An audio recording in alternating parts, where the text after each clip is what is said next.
tell me about the genesis of Marshal Law. What was the UK comic scene like at the time that you were sort of generating the ideas for Marshal Law? Well, Marshal Law came about in the 80s, and its origins, I think, are a little bit blurred. I think Kevin came up with this great-looking character, and the name as well. That came from Kevin too. So he was a name and a character in search of a story, and we went through a number of possibilities in the UK and indeed with Marvel. Before he actually became a superhero hunter. So that was the background of the character at that time. Had you and Kevin worked together before on projects? We worked together on Nemesis and Roadbusters and 2000 AD. So we were, I think, looking for something that would allow us to eat, basically, and Marshal Law provided that. Yes, well, remember that period as well, DC were headhunting British creators. We refer to ourselves as the new Filipinos because the exchange rate made us very cheap, and most of our generation were familiar with American comics or grew up with them, part, interestingly, from Pat, which has a bearing on Marshal Law in a very, very big way. So long story short is we'd worked together on 2000 AD.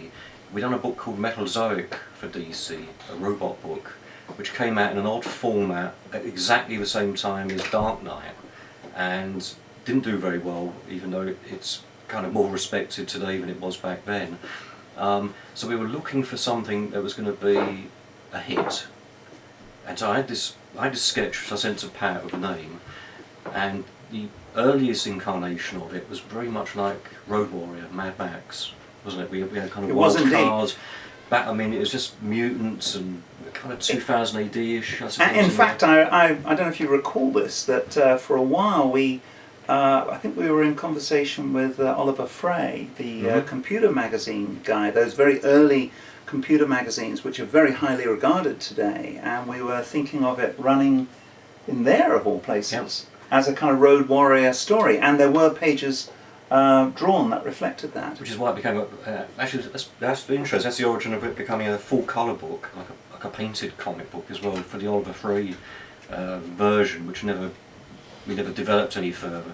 But what happened was we had a connection with Archie Goodwin at Epic Comics at Marvel, and Archie was looking for creator-owned material. So we sent what we had, which was these few drawings, this rough Mad Max idea, the plot from an earlier project of Pat's, kind of fused together. But then we waited a year for a contract. Archie had warned us Marvel would take a long time. And in that time, of course, you had Dark Knight, you had Watchmen, they'd all come and more or less gone, hadn't they? Certainly Watchmen was running.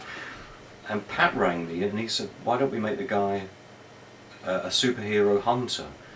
And I said to him, don't you mean a supervillain hunter? He said, no, superheroes, because I hate them so much. and we run that past Archie, who said, great, go with it. So it's just kind of a series of delays and accidents, wasn't it? And to intervene there, although Archie was always very gracious about and very supportive of Marshal Law, I've often wondered over the years whether he actually regretted that decision, because it really was a case of the fox being let in with the chickens. Because I mean, I looked at Kevin's image and I thought, well, this is going out for Marvel, and they do superheroes, and I absolutely loathe superheroes. When I say that, I mean the things they do, the values they represent. I think they probably appall me even more today than back then, because I think back then there was at least a kind of renaissance, and there was a possibility of real change. So I thought, I cannot possibly. I mean, the guy looks sort of like a superhero hunter, but you know, if he's a hunter, yeah, I am uniquely qualified to write a negative view of superheroes, and I cannot think of anyone else who could trump me in that respect, because it goes right to the bone. Did you have specific superhero targets in mind when you were writing Martial Law?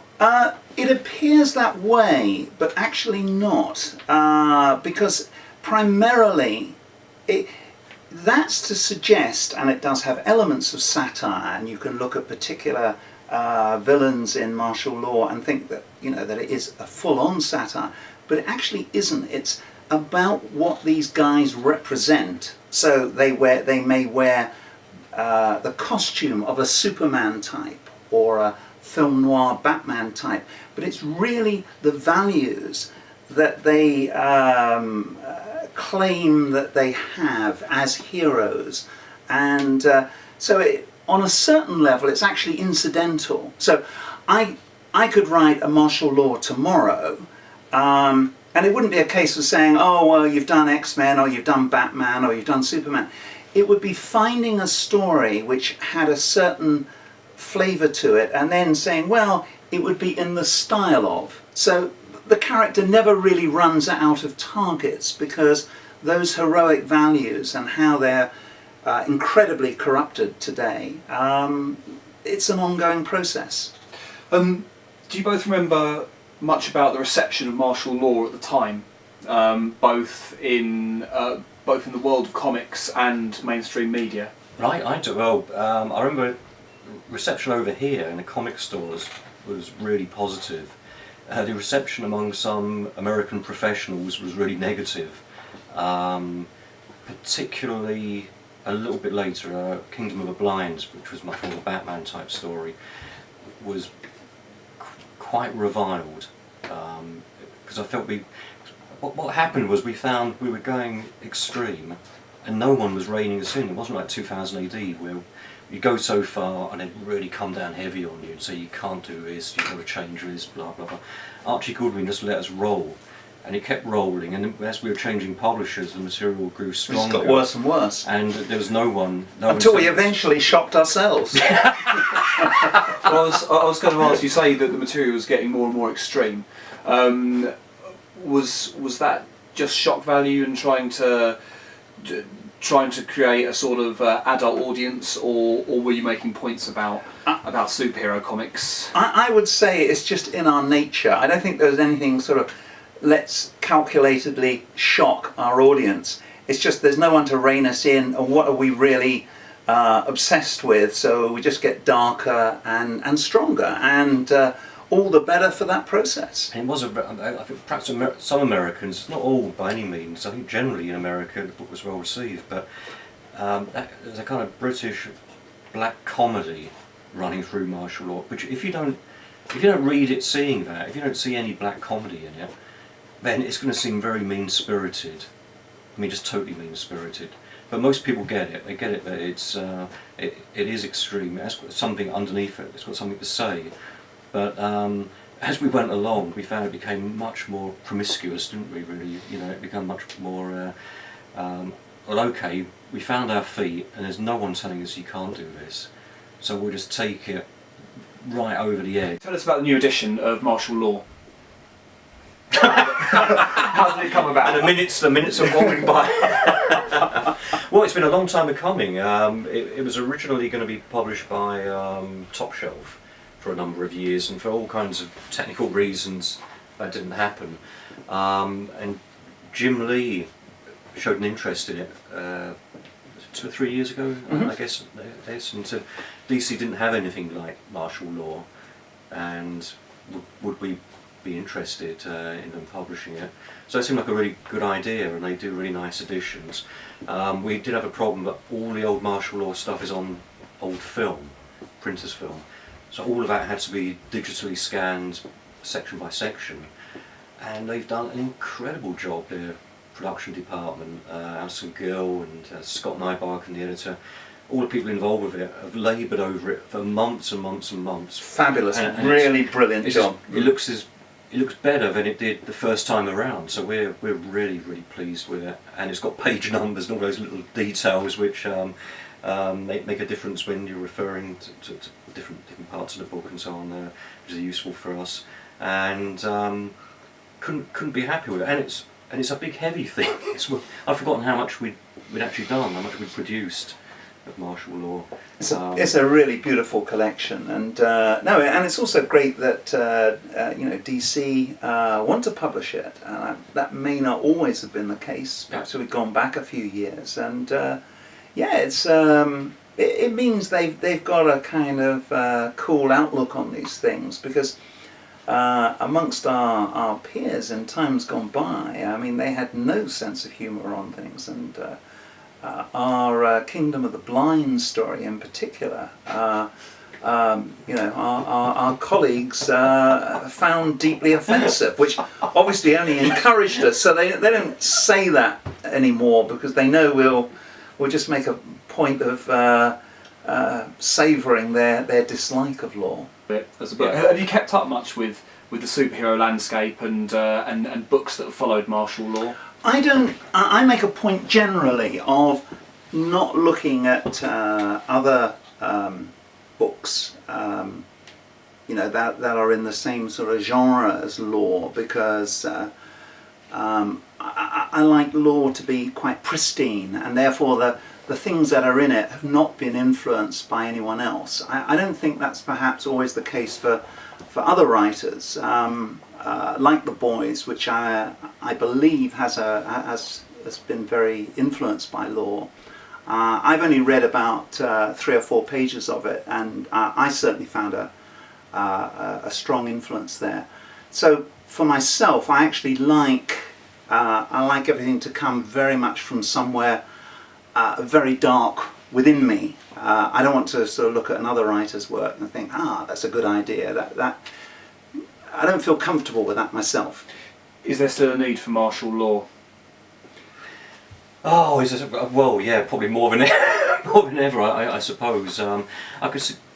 There's a need for me to, if not write law, write something like law, because Law therapy, yeah, it's total catharsis, because the various characters I write, they don't often come up against anyone that really presses those kind of buttons. So it's useful for me on a personal level to trash so-called heroes. What the current superhero universe is like, I'm not particularly up on, but that wouldn't necessarily matter, because it's more the world we live in which would certainly inspire additional martial law stories. We had talked years and years ago, when we were talking about martial law, we'd worked out different stories for years ahead, haven't we? We'd worked out we could do this, we could do that. But we did hit a spot in the 90s where it was really difficult. The comic business was, there's a period where Marvel were doing their own distribution, and comic stores were closing across America. They were doing all the multicolour things, and it just got kind of ugly, didn't it? We were finding it hard for anyone to bankroll martial law, which is quite relatively expensive book to Which produce. is why it came to an end. Which is why we stopped him. We both went off and did other things, and then people forgot about martial law. It just dropped off the landscape. Sometimes, surprisingly so, when people talk about the 80s, they don't even mention it usually, even though it seemed to us that we had some sort of impact back in those days. But now it's gradually, as the DC publicity has been building up, people are looking at it and kind of thinking, oh yeah, well they were fairly extreme quite a long time ago, and it's maybe worth revisiting. But it was a problem. We did have a problem finding publishers. Martial Law was a complete horror of a book, because it went from Marvel to to the UK, Dark Horse, back to Marvel, Image. It's been kind of all over the road, and people would do a couple of books and then we'd move on. That's kind of the way. So that's why it's great now seeing it all chronologically in one place, because it's the first time I've sat down and looked at it all together. I think a lot of martial law readers would probably have not been able to get hold of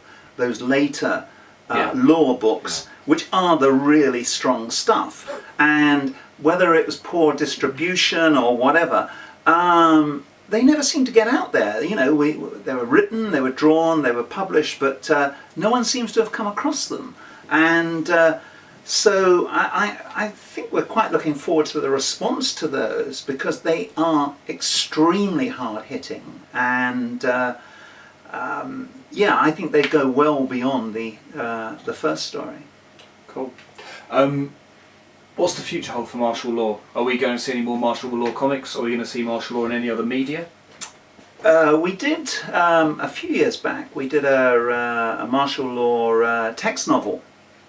And I think one of the reasons we did that was because we just had so many Marshal Law ideas, and they were just almost overwhelming us. So we needed to put that together, I don't know, just to siphon off some of, in my case, siphon off some of the bile, if you like.